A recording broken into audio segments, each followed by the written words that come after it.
My daughter started having nightmares about the tall dog, and I should have listened to her. We always expect life to be easier than it actually is. Why is that? Why do we assume we are owed happiness? Why do we act so surprised when things go wrong? Is it the society we live in? Is it the false advertising that surrounds us at all times? Is it because of the things we watch or the books we read? Why is tragedy always so shocking?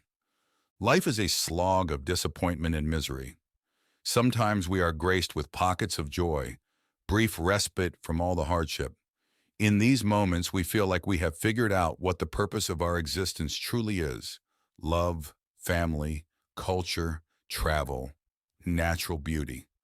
But it's all bullshit. Those fleeting hours of contentment are nothing more than a quick breath between beatings. It's a ray of hope that gets stuck inside our minds like a cancer. We hold into it, we beg for it, we scream for it. During times of unbearable mental agony, having something to hope for is worse than if there was no hope at all. Hope is a lie. It's a disease that tricks our minds into thinking this painful reality is going to evaporate like a puff of breath on a cold wind. And let me assure you, reality is a brutal, bloody corpse. Now, you might be reading this and thinking, I'm not like this. I have a good life, a healthy family, and I'm financially secure. Let me tell you, I hope you enjoy your quick breath of clean air because there's a bomb falling over your head. You might not see it yet, but it's descending at a tremendous speed. When you least expect it, it'll land and devastate your entire existence. It will destroy everything you love, and it will leave you broken and weeping in the fucking gutter. Why am I telling you this? Why should you listen to me? Because the bomb has already dropped on me. Because the fallout is unbearable, and I can't seem to find a gasp of clean air in this toxic wasteland of life. My throat burns, my eyes water, and I can't speak for fear of tearing my silenced throat. My wife is dead. She died a year ago and left me alone to raise our little girl, Heather. Heather is all I have left. She's the gas mask I struggle to hold on to.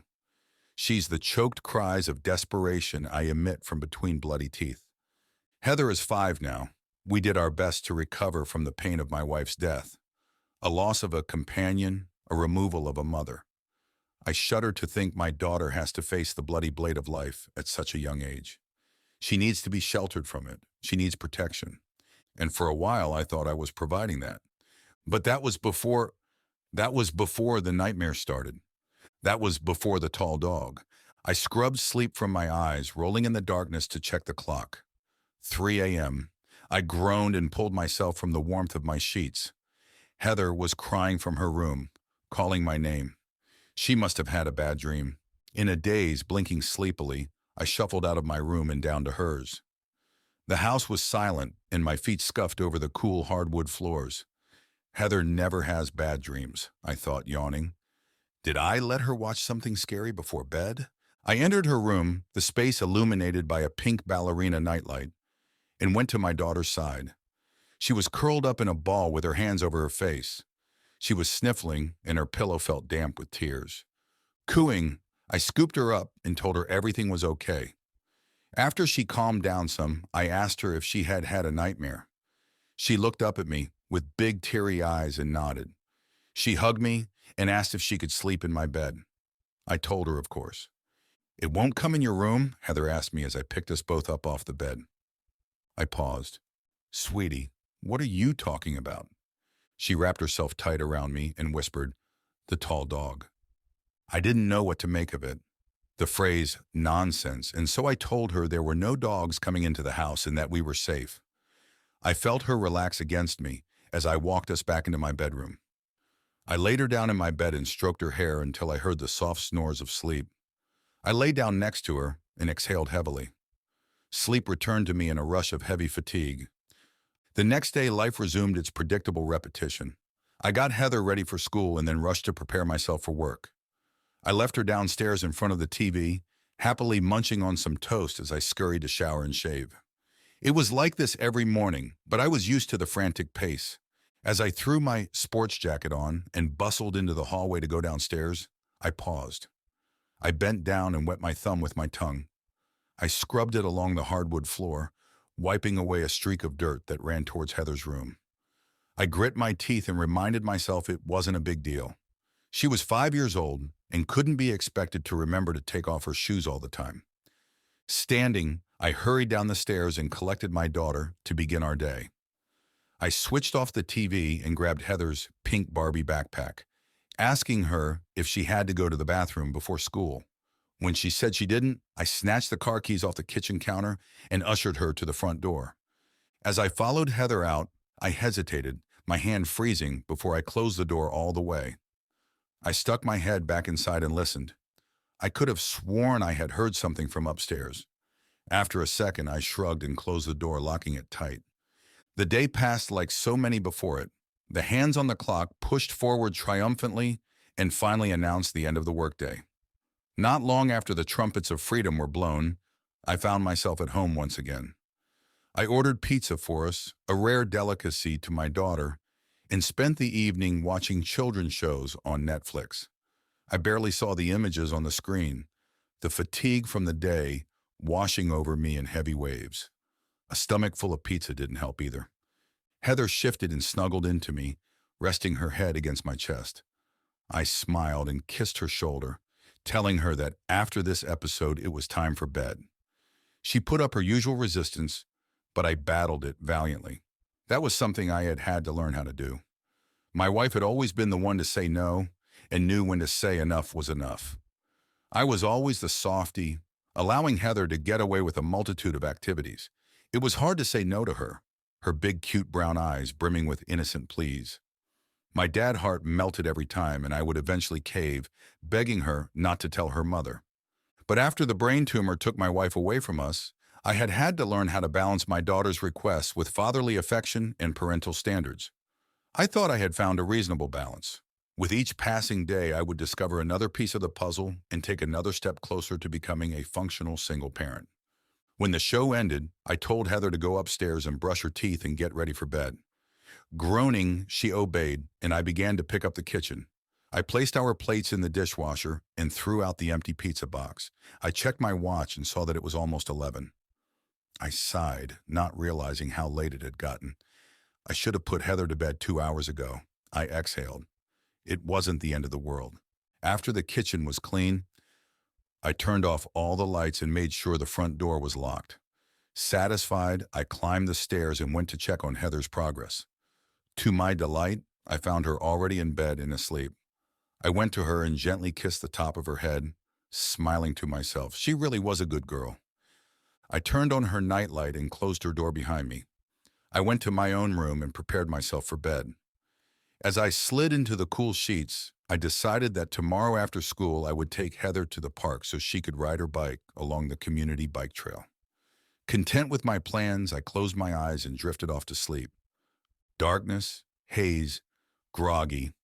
I slowly peeled my eyes open in the black, head spinning. Why was I awake? What time was it? I rolled over and looked at the clock. 3 a.m. I blinked and closed my eyes, deep drowsiness filling my body like hard liquor. Heather was crying. I forced my eyes open again. That's why I was awake. I pulled myself into a sitting position and scrubbed my face with the palms of my hands. Why was she crying? Another nightmare? As I stood, I prayed that this wasn't going to turn into a regular thing. I stumbled around in the darkness and pulled my door open. I stepped out into the hall and paused, cocking my head towards the stairs. I thought I heard something moving downstairs. Another wave of cries from Heather's room forced me back into motion, and I shuffled down the hall and opened her door. The room was bathed in soft pink light, the tiny ballerina illuminating the walls with her glowing body. I went to my daughter and knelt by her bed, whispering softly that Daddy was here and everything was okay. She wrapped her arms around my neck and hugged me tight, soft sniffles escaping her bubbling nose. I stroked her hair and asked her if she had had another nightmare. She pulled away and looked up at me, her eyes brimming with tears. "Yes, Daddy, it was awful," she cried. And when I woke up," she trailed off, struggling to get herself under control. My eyes melted. "What is it, sweetie?" When I woke up, the tall dog was whispering in my ear. She sobbed, collapsing against me. I felt my stomach churn slightly. Prickles of unease rose along my arms like tiny mountains of fleshy fear. This was the second night in a row she had mentioned this tall dog. I didn't know what the hell she was talking about, what it was, but it was clearly bothering her. I wondered if someone at school had told her something, or she had seen something scary on TV about a dog. Whatever it was giving my daughter nightmares, and I needed to find a way to make it stop. Suddenly, Heather squeezed my neck, and I heard her gasp. Before I could react, she buried her face against me and started sobbing even harder, her whole body shaking. Confused, I pulled her off me and cupped her face in my hands. "What is it? What's wrong?" I asked urgently. Heather pointed behind me towards the open door. "It just peeked around the corner and was looking at you." I spun around, my heart thundering. There was nothing there. Of course there was nothing there. Why would there be? Putting a hand over my chest, I forced myself to settle down. "There's nothing there, honey," I said. "It's just shadows. It's late. Do you want to sleep in my bed again?" Her eyes remained locked on the open door as she slowly nodded. I picked her up and rubbed her back as I walked us out of her room. There was nothing to be afraid of. She had just had a bad dream. As I walked down the hallway, I paused in the darkness. I looked to my right, down the stairs, down into the gaping maw of black. Did I hear something moving down there? Heather squeezed me tight and whispered into my ear, "It's going into the basement." I shifted her weight in my arms, her words sending a shiver of unease down my spine. I told Heather there was nothing down there. I brought her into my room and tucked her into bed. I sat beside her and rubbed her head until she drifted off to sleep. It took longer than it had the previous night, but once she was breathing easy, I went to my bedroom door and stepped out into the hall. In the dead of night, when surrounded by heavy darkness, fear has a way of making monsters out of the shadows. I forced myself to remain calm, reminded myself that I was an adult, and went and stood at the top of the stairs. I looked down the enclosed staircase, revealing nothing but the square black mouth at the bottom. I listened, holding my breath. Silence. I shook my head, telling myself that I was being ridiculous, and went back to my room. I closed the door and lay down next to Heather. I stared at the ceiling, mind alert and awake. I knew I wasn't going to be falling asleep anytime soon. I pulled my phone off the nightstand and brought up the internet browser. After taking a moment to think, I searched the term tall dog. I scrolled through some dog show sites that popped up and finally found a link to a message board. I clicked it. My heart skipped a beat as I read the question at the top. My son keeps having nightmares and complains about something called the tall dog. Does anyone know what the hell this is? It's happened 3 nights in a row. It's driving me crazy. Help! The top answer sent a chill rocketing through my body. It read, "Your son is telling the truth. Get help. The tall dog is real and it will keep coming back.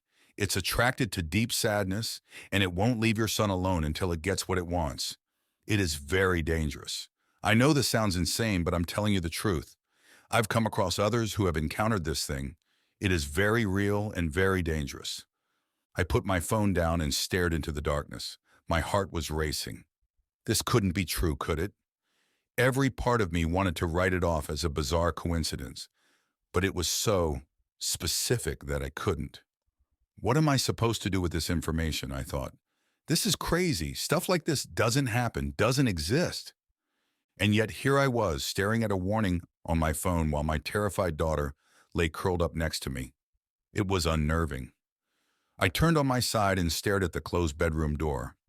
Just outside the door were the stairs leading to the ground level. As I closed my eyes, I pictured something long and lanky pulling itself up them, its snout dragging along the wood. I forced the image out of my head and shivered. There was nothing out there. The next day, Heather didn't mention anything about the nightmares, and I didn't ask her. I wanted this to go away, and bringing it up in the daylight didn't seem like it would help my cause. I prepared her for school and then got myself ready for work. As we left the house, I realized just how tired I was. The lack of sleep last night was taking its toll on me, and I made a mental note to stop and get more coffee after I dropped Heather off. While I drove, my mind wandered back to the message board warning. In the daylight, it seemed a little silly. I pushed the fear back into the corner of my mind and scolded myself internally for being so irrational. I reminded myself again that I was an adult and didn't believe in monsters and things that go bump in the night. After I dropped Heather off, I went and got another cup of coffee and then drove to work. My brain accepted the caffeine gratefully, and as I sipped on the steaming liquid, I pondered what my wife would make of the whole thing. She'd probably say I was being stupid and to man up. The thought made me grin and I suddenly missed her. Eventually, I pulled into the office parking lot and began my day. Being Friday, I was hoping I could leave a little early. The crisp morning air a prelude to a possible beautiful day. I still planned on taking Heather to the park. I had hopes that the fresh air and sunshine would erase her nightmares, burning them away in a blaze of brilliance. Well, things didn't go as planned. Halfway through the day, I got a call from Heather's school. I sat, dumbfounded, as the principal told me I needed to come pick my daughter up. When I asked why, he informed me that Heather had started biting her classmates and wouldn't stop until a teacher forcefully pulled her off someone. I closed my open mouth, shock erupting across my face. There had to be some kind of mistake. My daughter didn't do things like that. The principal assured me that he was just as surprised as I was, but that she needed to be taken home for the day. The other kids were scared of her, and the parents were being notified. Great, I thought. I'll be the single dad with the violent child. As soon as the thought popped into my mind, I got angry with myself. Who cares what they think? I need to go see if my daughter is all right. I informed my boss of the phone call, and he nodded me out the door. I thanked him and told him I'd make it up on Monday before bolting for my car. As I drove, I tried to make sense as to the possible reasons why Heather would act out like this. She wouldn't just do it. One of the kids must have been picking on her. One of them must have provoked her. She wouldn't just start biting kids. I sat at a red light, anxiously drumming my fingers against the steering wheel. Something was going on with my daughter, and I needed to get to the bottom of it. First the nightmares and now this. Clearly, Heather was going through something, and as a responsible parent, I needed to find out what it was. I grit my teeth as the light turned green and I gunned the engine. I wondered if it had something to do with my wife. I wondered if this was Heather's way of coming to terms with her death a year later. I felt my eyes suddenly well up, and my knuckles turned white. It wasn't fair that she had been taken away from us. What had we done to deserve such sadness? What was going through Heather's young mind in the absence of her mother? What could I do to fill that sorrow? And then I started to panic, the creeping thoughts of Heather's upcoming teenage years. What if this was the end of our good relationship? What if she started blaming me for her mom's death? I knew she was only 5, but time has a way of preserving deep hurt and forming scars that never heal. I realized just how much I needed to be there for my daughter in these early years, these crucial developmental times. How I acted could make or break the way she viewed everything. As these thoughts scrambled my mind, I pulled into the school parking lot and was slammed with a realization that chilled me to the bone. I remembered the message board warning. The tall dog is attracted to deep sadness. I shook my head. No, don't start going down that road. That's insane, and there's no such thing. She's forming waking nightmares in order to deal with what she's going through. Steeling myself, I ran into the school. Before I knew it, I was sitting in the principal's office listening to him apologize for making such a big deal out of this and that it was more for the other kids than for Heather. I barely heard him, nodding as his words washed over me in waves of numb noise. Finally, a teacher led Heather into the room, and I scooped her up in a big hug. I kissed her on the cheek and saw that she had been crying. I told her I loved her and that we were going to go home. She nodded silently at me, her big brown eyes filling with tears. I told the teacher and principal that I was sorry for the incident and assured them it wouldn't happen again. They both smiled and thanked me, but I saw something else behind their masks of public decency. Judgment. They saw me as a single father with no idea how to raise a little girl. They saw a struggling man with no answers. They saw someone who had lost his wife and was still finding a way to live without her. I suddenly got angry, a spike of adrenaline coursing through my veins, but I kept my mouth shut. I turned and left, hugging my daughter to me as I stormed out of the school. I didn't know if it was righteous anger or embarrassment, and I didn't care. They had no idea what I had gone through, what I was dealing with. Who were they to judge me? I put Heather in the car and drove us home in silence. I fought to get myself under control. I reminded myself that this wasn't about me, it was about my daughter. She was the one who needed help. She was the one who needed loving support. We eventually arrived home and I checked my watch. It was almost 4. I abandoned the idea of going to the park and instead sat Heather down on the couch. I placed myself next to her and told her I needed to talk to her about what had happened at school. Sweetie, are you doing okay? I asked gently, gauging her mental state. She looked at her hands and nodded. I cleared my throat. I was always so bad at this. Is it true you bit those kids today? I saw her lip quiver and she slowly nodded without looking up at me. I sighed. Honey, you can't bite. You know that, right? Why did you bite those kids? She shrugged again and I saw a tear roll down her cheek. Be brave, I told myself. You can't back out now. Were you mad at them? Did someone say something mean to you? She put one hand in her pocket and slowly shook her head, eyes still downcast. Heather, can you look at me? I asked softly. She turned her eyes to mine and I saw she was crying openly now. She kept fidgeting in her pocket. Can you promise me you won't do it again? I asked. More tears ran down her cheeks and she cried. I'm sorry, Daddy. I'm really sorry. I leaned down and kissed her on the head. It's okay, honey. I know you're a good girl. Daddy loves you. Just please don't bite anyone again, okay? She sniffled back another outburst of tears and her hand kept twisting in her pocket. I finally noticed and patted her leg. What's in your pocket, Heather? You have something you want to show me? She suddenly looked embarrassed and shook her head. But I prodded her, and after some coaching, she finally pulled out a handful of brown nuggets. I blinked, wondering why my daughter was carrying around a pocket full of dirt, and then my heart slammed so hard against my ribcage I thought it would break. Sweetie, I said, trying to keep my voice under control, is that dog food? She balled her fist up and hugged the nuggets to her chest, staring at her feet that dangled from the edge of the couch. Where did you get that? I asked, feeling a deep disturbance roll over me. I found them, she answered quietly. And what are you doing with them in your pocket?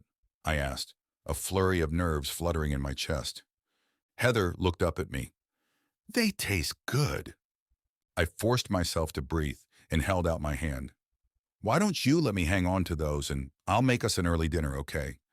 Reluctantly, she handed over the nuggets and I plastered a smile to my face. I asked her if she wanted to watch some TV while I made dinner, and she offered me a small grin and nodded sheepishly. As I turned on her shows, I fought with the voice screaming in my head. Something was going on here. Something really, really awful was happening to my daughter. I didn't know what exactly, but the past couple days seemed to mark a turning point in her behavior. I started preparing dinner, begging myself to stop overreacting, but I couldn't shut it out. The nightmares, the tall dog nonsense, the biting, and now she was eating dog food. I didn't know what to do, didn't know what to say to her. I wanted to ask her about her mom, ask her if she had been thinking about her recently, but I was afraid to. I didn't want to open up a wound I couldn't close. What if she started asking questions I couldn't answer? What if her behavior got worse? I began to wonder if I needed to take her to see a therapist. As the thought entered my mind, I violently slammed the door on it. There was nothing wrong with my daughter. She was just a vibrate little girl who had a few nightmares and bit a couple kids. So what? When I was her age, I'm sure I did things much worse, and I turned out fine. Yes, but what is the tall dog? What does that mean? I shouted internally at myself to stop thinking about it. There was no such thing, and I needed to face the problems I could handle. I finished making dinner in mental agony and prepared 2 plates. I went to the couch and sat with Heather, both of us eating in silence as cartoon images danced on the screen. When I woke up, the tall dog was whispering in my ear. I grit my teeth around my food. I wasn't thinking about this bullshit anymore. I crawled into bed, mentally exhausted. It had taken me forever to get Heather to sleep. She had begged to sleep in my bed, but I told her no, and I'd keep my door open in case she woke up scared. I didn't want her to start forming bad habits. I rested my head against my pillow and stared out into the dark hallway from the crack in my door. I shut my eyes and said a silent prayer that Heather would sleep through the night. Maybe then all this would be over, and she would go back to being the little angel I knew she was. I didn't want to continue down this road of parental speculation and continue assuming that every little bad action was a foretelling of a bleak future for her. I let out a long breath and waited for the gentle arms of sleep to rock me into the world of dreams. It didn't take long. My eyes snapped open, bloodshot and wide. I was soaked in sweat, the horrific nightmare still clinging to my brain with razor-sharp claws. I rolled onto my back and wiped sweat from my face. I swallowed hard and waited for reality to clear away the cobwebs of slumber. My heart was racing, and I put a hand over my bare chest, willing it to slow. My wife. I had been dreaming about my wife. She had been in a hospital bed, screaming my name and clutching her head. I had been beside her, crying, begging her to tell me what was wrong, but she just kept screaming. I began to scream for a doctor, and that's when I realized all the lights in the hospital were off and no one was in the halls. I kept screaming for help, pleading with my wife until I finally heard a noise. From the blackness of the hall, a doctor in a bloody lab coat came crawling into the room on all fours. His eyes were wild, and he started barking at me, his mouth foaming. I backed away from him, shock and terror rising in me like a dark mountain. The doctor lunged at me, teeth bared, and that's when I woke up. I pulled my hands across my face, forcing the images from my head. What a horrible nightmare. I realized my stressed mind was probably mixing all my current worries into a terrifying nighttime cocktail, sneaking up on me and pouring it down my throat while I slept. I looked over at the clock. 3 a.m. I snorted, eyes wide, grateful that at least it was me instead of Heather who had woken up tonight. If I could take her fears from her, I would gladly. I just needed to be careful I didn't end up burning myself out. As I rolled on my side to face my door, I heard something from downstairs. Immediately, my mind exploded into alertness, the nightmare fear still fresh on my breath. I lay in silence, ear cocked and listening, my heart racing. There. It sounded like something was walking around. Get up. You have to get up, I thought, fear tingling my stomach. It's probably nothing. It's probably the house settling. Maybe Heather got up for some reason or is sleepwalking. I pulled the covers off me and swung my feet over the side of the bed. I jumped as I heard more movement. What is going on? Tense and terrifyingly nervous, I crept to the door. I paused, staring out into the empty hallway. I didn't hear anything. I slowly opened the door and went out into the hallway. Something was making noise at the bottom of the stairs. I balled my sweaty hands into fists and steeled myself. The house was impossibly dark, every corner filled with grinning black. The floor underneath my feet creaked as I slowly edged myself over to the top of the stairs. I looked down, and something was looking back up at me. I stifled a scream, terror clenching my throat like an iron grip. My eyes bulged and my breath rushed from my lungs in a wave of cold fear. It was long and slender, its hairless body a sickly gray color. It looked like a dog, but it was greater in length and bone-thin. Its snout pointed up at me from the foot of the stairs, easily 2 feet in length. Its eyes were completely white and swollen in their sockets like bloated marshmallows. It was on all fours, its front 2 legs resting on the first 2 steps. As it gazed up at me, it began to pull itself upright. My knees turned to liquid, and I watched in absolute horror as it rose to stand on 2 legs, its head towering towards the ceiling. Its neck was long, too long for a dog, and it snarled at me, its mouth full of black, needle-like teeth. It started slowly walking up the stairs towards me. I backed away in frantic desperation, unable to comprehend what I was looking at. I tripped over my own feet and fell, not able to tear my eyes away from the advancing monstrosity. As it neared the top of the stairs, it crouched back down on all fours, and I saw its swollen white eyes pulsing with excitement. I tried to scream, but found that I didn't have the breath. It was the most terrifying thing I had ever seen, and every alarm in my head was blaring with furious urgency. I scooted backwards with my hands into the safety of my room and stood, grabbing the door and slamming it shut in one violent gesture. I stood with my back against the wood, sucking in hungry lungfuls of air. What the hell was that thing? What was it doing in my house? Where had it come from? Heather! Oh no! I pressed my ear to the door and heard footsteps pad down the hallway, toward Heather's room. I scrambled in the dark for some kind of weapon. I grabbed my discarded work pants that were lying in a pile on the floor and slid the belt from the loops. I wrapped it around my knuckles, turning the buckle outwards. I went to the closed door and took a deep breath. I couldn't let that thing hurt my daughter. I opened the door and stepped out into the dark hall. My eyes scanned my surroundings, but I didn't see it. I knew it had to be in Heather's room. I cautiously crept down the hall, ears trained to pick up any sound of the creature. Heather's door was wide open and faint pink light drifted out from the inside. I entered her room and froze. The monster, the tall dog, was on all fours by Heather's bed. Its snout was inches from her ear, and its mouth moved rapidly. But I couldn't hear any noise. It was like it was speaking directly into her dreams. Heather's eyes were shut, but she had begun to stir, soft cries escaping her lips as the tall dog silently filled her mind. Suddenly, it realized I was in the room and whipped its head around. Its eyes seemed to vibrate in their sockets, thick white pus leaking from the gelatinous, milky scleras. It silently bared its teeth at me, its mouth filling with sharp, ebony darkness. I took a step back, feeling my throat tighten and gripped the belt harder in my hand. I needed to get it away from Heather. My heart was seizing in my chest and my back was coated in a cold layer of sweat. I forced my knees to lock and I licked my dry lips. The tall dog turned away from the bed and rose up on two legs, towering over me. Despite its appearance, it didn't move like an animal. Its balance was perfect, and its legs and muscles twisted and flowed with the confidence of a human.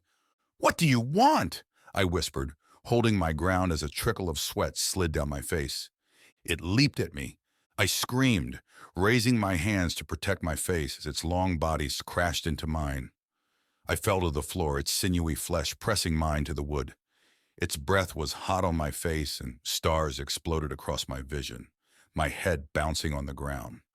With the energy battered out of me, I blinked back darkness and scrambled desperately, trying to get it off of me. It pinned me where I lay, its powerful legs digging into my sides. I looked up into its hideous face and the white ooze pouring from its eyes dripped into my hair. It leaned down and opened its mouth, its jaws parting to reveal rows and rows of black teeth. I watched in horror as its throat began to open, folds of dark flesh parting like oil and water. And then I heard my daughter screaming from deep down inside. "Daddy, help me, please! Don't let it take me! Daddy, please!" Heather's voice was shrill with panic and it sent waves of chilling terror through my body. "No, this wasn't happening. That wasn't my daughter. It couldn't be. Please, God, no!" The tall dog snapped its jaws shut and I shoved it off of me, a surge of energy igniting my muscles. It skittered on all fours towards the open door, and I scrambled to stand, breathing heavily. "What did you do to her?" I screamed, shaking in fear and fury. "What have you done to my daughter?" The tall dog crouched and eyed me, sniffing the air. I waited for it to strike, waited for it to move. This creature was going to kill me, I knew that. But I was ready. I stood my ground in the dim light, trembling, accepting whatever happened next. Instead of charging me, though, it turned away and sprinted down the hall.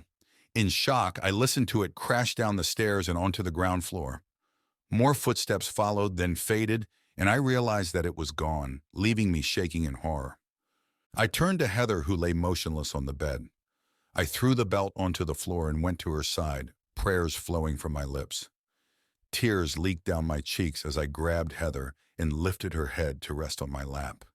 Her eyes were closed and her body was still. "Please, God, I'm begging you, no, no, no," I cried, my mind collapsing. "Heather, baby, my angel, wake up, Daddy's here. Please, sweetie, wake up." I shook her, pleading, drool and mucus bubbling from my face as reality tore my exhausted brain in two. Suddenly her eyes flickered and then she opened them. She stared up at me, blinking rapidly as if she wasn't sure where she was. I let out a cry of raw relief and hugged her tight against me, more tears pouring from eyes. I sobbed, rocking back and forth on the bed, clutching her to my chest. I thought I had lost her. I thought she had been taken away from me. And then Heather began to bark. My bloodshot eyes widened and I pulled her away to look at her face. Her eyes roamed around the room curiously and her tongue lolled from the side of her mouth. Drool leaked from her lips as she sat on my lap, panting. She finally looked up at me and let out a series of yaps, all signs of humanity draining from her eyes. "Heather, stop it! Stop that!" I cried, shaking her. "Don't do that! It's okay. It's gone. It's gone, sweetie." But she didn't stop. She jumped from my arms and began to run in circles, as if she were chasing an imaginary tail. She stopped and cocked her head at me, shouting a sharp bark as if she wanted me to play with her. I sat on the bed watching her and gripped my face with sweaty hands. I began to scream. Heather will never be the same. That night, I rushed her to the hospital and begged the doctors for help.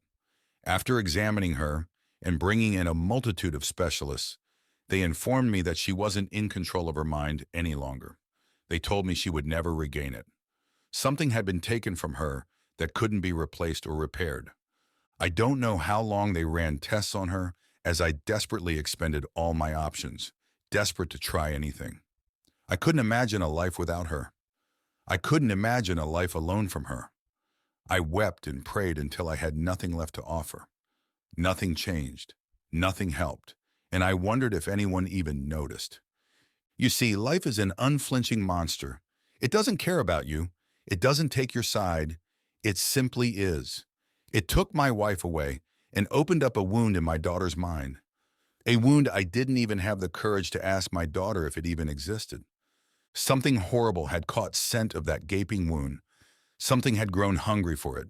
It had entered our life and slipped into the gory cracks of my daughter's hidden, suppressed sadness. It had replaced her mind with its own and had devoured the fractured remains of a confused and hurt psyche. And I know I have lost Heather forever to it. So now I stand here in the darkness over my daughter's bed. I grip the pillow with shaking hands. Tears roll down my face and I beg God to forgive me. But whatever is laying in this bed, I know it's not my daughter.